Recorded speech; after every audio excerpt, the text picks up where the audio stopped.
आज हम बात करेंगे वेब सर्वर और वेब होस्टिंग क्या कहलाती है।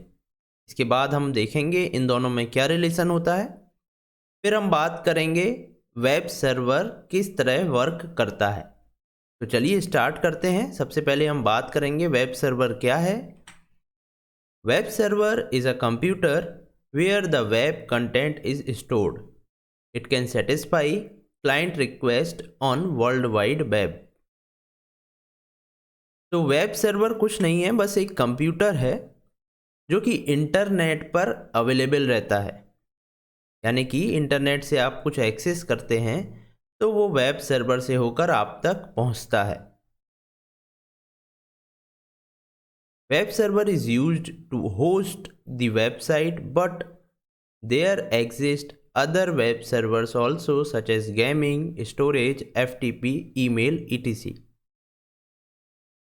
यानी कि वेबसाइट आपके वेब सर्वर पर रखी रहती है। जैसे आप google.com ओपन करते हैं तो वो google.com इस वेब सर्वर से आप तक पहुंचती है।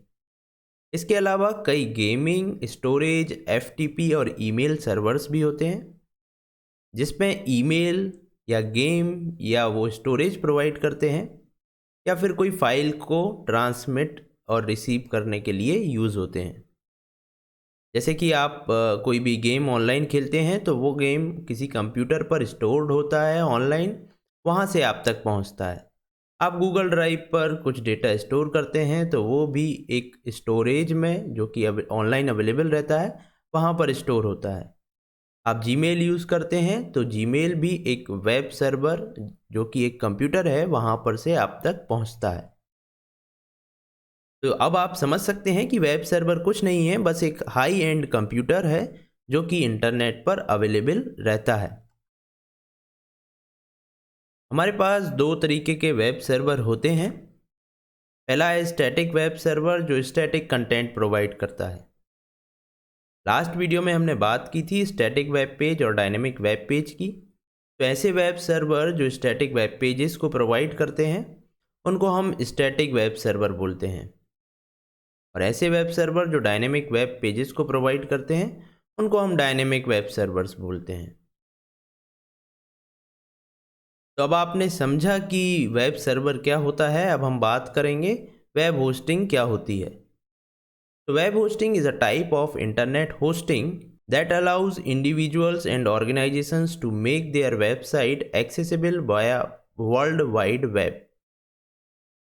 तो वेब होस्टिंग में आप अपनी वेबसाइट को कहीं इंटरनेट पर किसी कंप्यूटर पर होस्ट करते हैं। वो कंप्यूटर कौन सा कंप्यूटर होता है? वो होता है वेब सर्वर। तो आप वेब सर्वर पर अपनी वेबसाइट को रखते हैं। मान लिया आपने एक वेबसाइट बना ली। अब उस वेबसाइट को आपको ऑनलाइन एक्सेसिबल बनाना है ताकि सभी लोग उस वेबसाइट को एक्सेस कर पाएँ। तब आप क्या करेंगे? तब आप वेब सर्वर पर अपनी वेबसाइट को रख देंगे। तो इस वेब सर्वर पर आपने अपनी वेबसाइट रख दी तो अब इंटरनेट के थ्रू दूसरे लोग, सभी लोग आपकी वेबसाइट को एक्सेस कर पाएंगे। तो जिस कंप्यूटर पर आप वेबसाइट को होस्ट करते हैं वो वेब सर्वर कहलाता है, और उस वेबसाइट को होस्ट करने के लिए आपको वेब सर्वर और वेब स्पेस की ज़रूरत पड़ती है। इस वेब सर्वर पर कुछ स्पेस की ज़रूरत पड़ती है जिसमें आप अपनी वेबसाइट को रखेंगे। आप अपने कंप्यूटर को भी वेब सर्वर बना सकते हैं।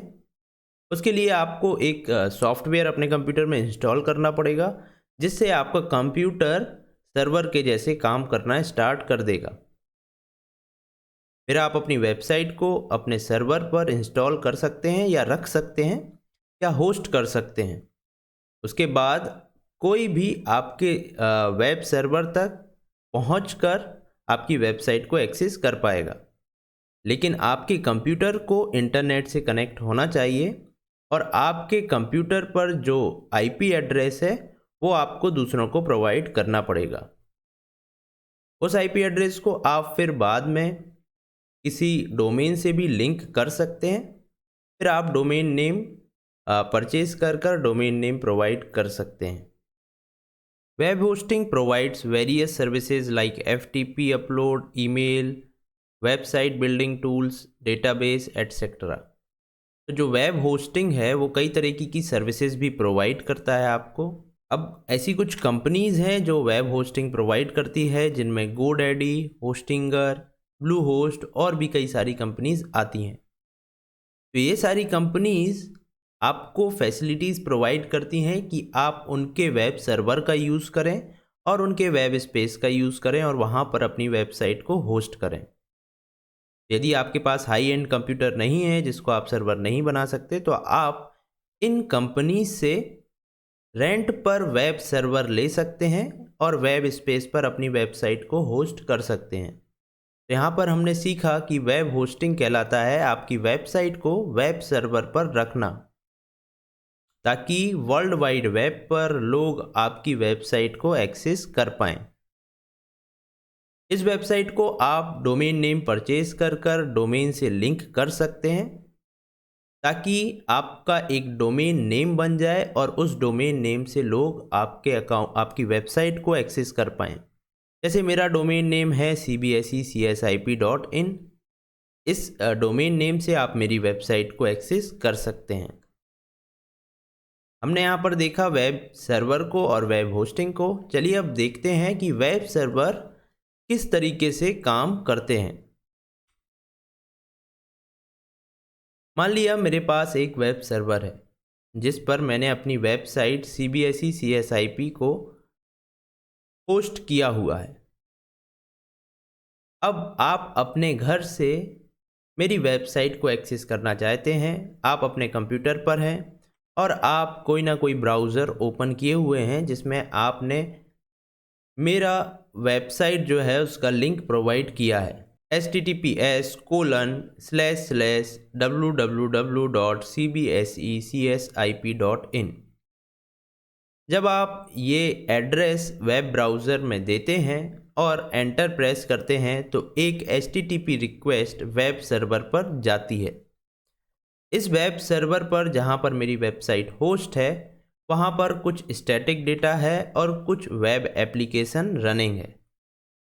ये static data static web page provide करता है और ये वेब एप्लीकेशन एक एप्लीकेशन है या एक सॉफ्टवेयर है जो डायनेमिक वेब पेज को प्रोवाइड करती है। जब आपकी रिक्वेस्ट स्टैटिक वेब पेज के लिए रहती है तो web server static web page provide करेगा और डायनेमिक वेब पेज के लिए रहती है तो डायनेमिक वेब पेज प्रोवाइड करेगा। ये वेब एप्लीकेशन और स्टैटिक डेटा दोनों ही इस वेब सर्वर यानी कि कंप्यूटर के अंदर रन होते रहते हैं। आपकी रिक्वेस्ट एक HTTP रिस्पॉन्स से आपको मिल जाती है और अब आप अपने कंप्यूटर पर मेरी वेबसाइट को देख सकते हैं। तो वेब सर्वर का इंटरनल प्रोसेस कुछ इस तरीके से होता है।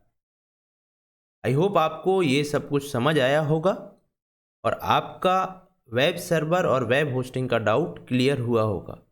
यदि आपको कहीं भी अभी कोई डाउट है तो आप कमेंट सेक्शन में मुझसे डिस्कस कर सकते हैं।